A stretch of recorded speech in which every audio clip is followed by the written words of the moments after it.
Navagraha are the 9 heavenly bodies and deities that influence human life on earth according to Hinduism and Hindu astrology.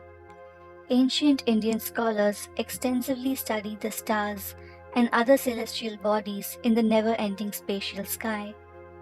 This thorough study of astronomy and astrology eventually created the Jyotish Shastra, which explained how the Navagraha, literally meaning the 9 planets, influence the life of the earth dwellers. Although not all the members of the Navagraha are planets. The Earth, Uranus, and Neptune are not included in the Navagraha. The 7 days of the week in the Hindu calendar also corresponds with the Navagraha and are named accordingly in various languages of the Indian subcontinent. Most temples in India have a designated place dedicated for Navagraha worship. This video will narrate to you the various aspects and stories associated with the first of the Navagraha, Surya. Surya, the god of sun, is considered to be the leader amongst the Navagraha. Rightly so, as the other members of the celestial group revolve around Surya. He is considered the creator of the universe and the source of all life. He is the supreme soul who brings light and warmth to the world. The god is often represented with 4 arms, out of which 2 hold lotuses, one holds a staff, and another one has a chakra. Each day he travels across the sky in his golden chariot, pulled by the 7 horses. The 7 horses are named Gayatri, Brihati, Ushni, Jagati, Trishtubha, Anushtubha, and Pankti. This is a symbolic way of representing the splitting of the white sunlight into 7 colors of the Vibgyor spectrum. The driver of this golden chariot is stated to be Aruna, a personification of dawn, who is seated. Surya first appears in literature in the Rig Veda, oldest of the Veda's sacred texts, and composed between 1500 and 1000 BCE. The son of sage Kashyap and Aditi is a prominent figure in Hinduism and is often considered on the same level as Indra in the hierarchy of the Devas. The day designated to Surya is Sunday, also called Ravivar in Hindi, which literally translated to Sun's Day.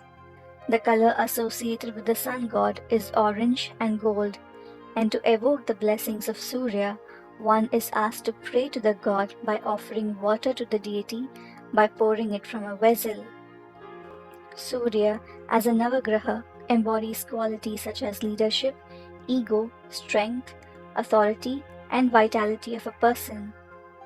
The birth of Surya begins with the creation of the universe through Brahma, the creator god.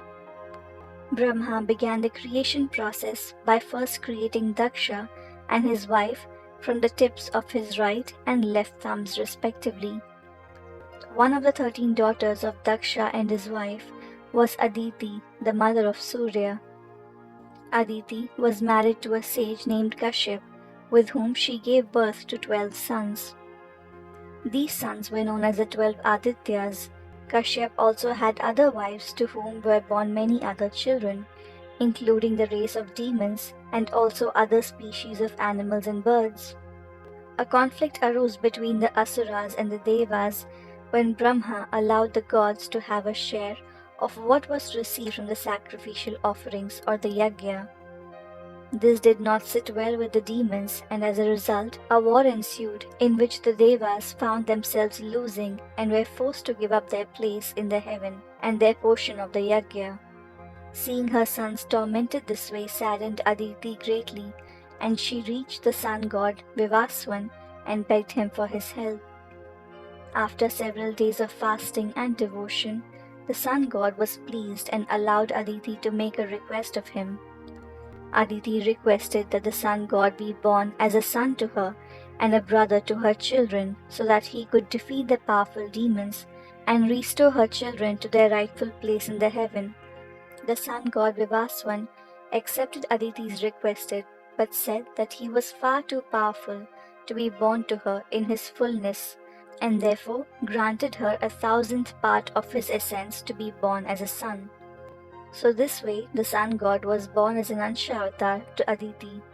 Indra then declared a war against the Asuras, and it was seen that Surya turned the Asuras to ashes merely by looking at them. In the end, the Devas regained their place in heaven and partook of the Yagyas once again.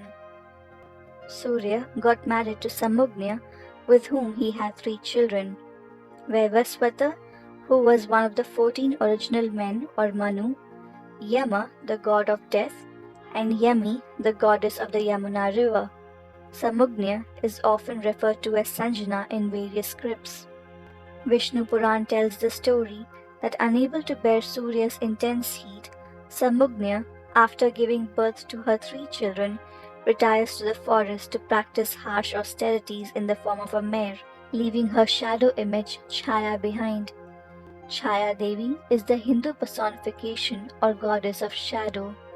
Chaya Devi looked exactly like Samugnya, and Surya could not make out that she was a shadow.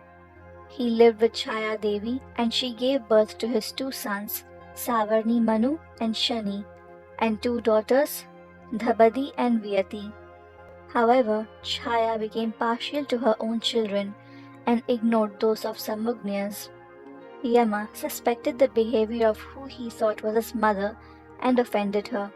Chaya cast a curse on Yama, which revealed to Yama and Surya that Chaya was not the true Samugnya.